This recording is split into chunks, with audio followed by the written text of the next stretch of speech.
மற்றொரு அண்மைச் செய்தி. தமிழ்நாட்டில் தனியார் நிறுவனங்களின் பால் விலை லிட்டருக்கு 10 ரூபாய் வரை உயர்வு கண்டுள்ளதாக அன்புமணி கண்டனம் தெரிவித்துள்ளார். கூடுதல் விவரங்களோடு இணைகிறார் நமது செய்தியாளர் லதா. வணக்கம் லதா. தற்போது அன்புமணி கண்டனம் தெரிவித்துள்ளார், தொடர்பான கூடுதல் விவரம். வணக்கம்.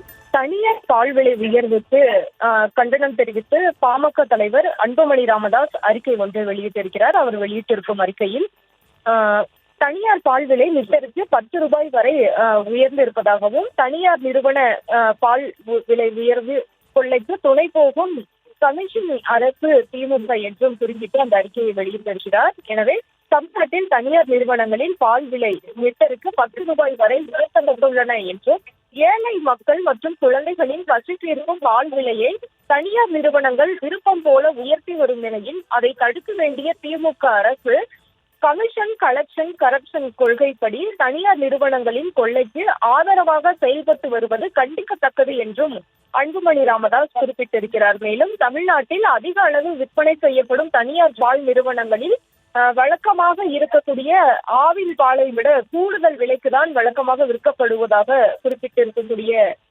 அன்புமணி ராமதாஸ், விழுக்காடு கணக்கின் அடிப்படையில் பார்த்தால் நீல உரை பச்சை உரை பால்களின் விலை ஆவின் நிறுவனத்தை விட தனியார் நிறுவனங்களில் 55% அதிகமாக இருப்பதாகவும், அதாவது இந்த வகை பால்களை தனியார் நிறுவனங்களில் 2 லிட்டருக்கு வாங்குவதற்கு ஆகும் செலவில் ஆவின் நிறுவனத்தில் 3 லிட்டர் பாலை வாங்க முடியும், அந்த அளவிற்கு விலை உயர்வாக இருப்பதை குறிப்பிட்டு இத்தகைய கணக்கீடை அவர் குறிப்பிட்டிருக்கிறார். எனவே இது பகல் கொள்ளை என்றும் அவர் குறிப்பிட்டிருக்கக்கூடிய நிலையில இதனை தடுக்காமல் திமுக அரசு வேடிக்கை பார்ப்பது பெரும் துரோகம் என்றும் அன்புமணி ராமதாஸ் குறிப்பிட்டிருக்கிறார். மேலும் தமிழ்நாட்டில் திமுக ஆட்சிக்கு வந்த பிறகு தனியார் பால் விலை உயர்த்தப்படுவது இது 8வது முறையாகும் என்றும், கடந்த 4.5 ஆண்டுகளில் மட்டும் பால் விலை 55% அளவுக்கு உயர்த்தப்பட்டிருப்பதாகவும், பால் விலையை இந்த அளவுக்கு உயர்த்துவதற்கு எந்தவித நியாயமான காரணங்களும் இல்லை என்றும் குறிப்பிட்டிருக்கக்கூடிய அவர்,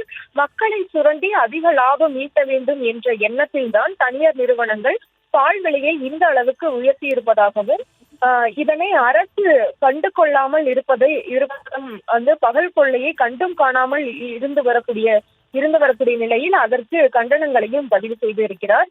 அதோடு மட்டுமல்லாமல் மக்களை சுரண்டும் தனியார் பால் நிறுவனங்களுக்கு துணை போவதை திமுக அரசு நிறுத்த வேண்டும் என்றும், தனியார் நிறுவனங்களுடன் பேசி பால் விலை உயர்வை திரும்ப பெற செய்ய வேண்டும் என்றும், மக்கள் நலனை அடகு வைத்துவிட்டு தனியார் நிறுவனங்களுக்கு துணை போகும் திமுகவை மக்கள் கடுமையாக தண்டிப்பார்கள் என்றும் அன்புமணி ராமதாஸ் அந்த அறிக்கையில் தெரிவித்திருக்கிறார். விவரங்களுக்கு நன்றி லதா.